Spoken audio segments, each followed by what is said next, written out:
All right, so this is our introduction unit to cephalometric radiography. So typically when we talk about cephalometric analysis, for the most part, we're going to talk about a lateral cephalometric analysis. The other one is a posterior, anterior, or PA ceph.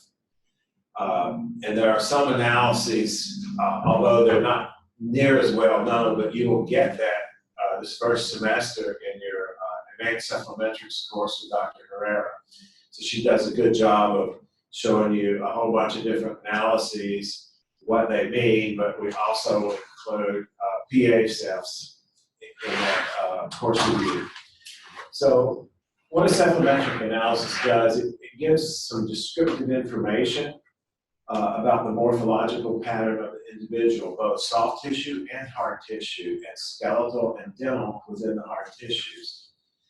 It provides us with the methods that we can kind of quantitatively justify and record the relationships of these various facial and dental parts to one another. And it allows us as clinicians to speak in terms of degrees and millimeters and percentages rather than just saying something like, oh, there's a big difference or a small difference, when we relate height to depth dimensions. And so the cephalometric tracing is an outline of the major anatomic features of the facial profile, the skeletal, cranial, and the jaw structures, as well as the dental unit. So teeth are a part of it, and that's a very important part, but it's not the whole. The skeletal part, we can see the teeth clinically. We can't see the skeleton as easily. We can see the soft tissue drape over the skeleton, but we can't see the skeleton without the use of that cephalometric image and tracing. So typically, we do it on a piece of acetate tracing paper that's superimposed on the radiograph. And in my day, one of my biggest friends during my practice was my view box. I would trace this out and then put it on the view box, and I could see everything. Now, it's all digital. It's pretty easy. It's a lot easier. So, all right. So now it's done on the computerized model, and the computer will join anatomical points together, and it shows up on your computer screen. Now, all that being said, that does not mean you can let the program just trace the step and say, oh, this is accurate.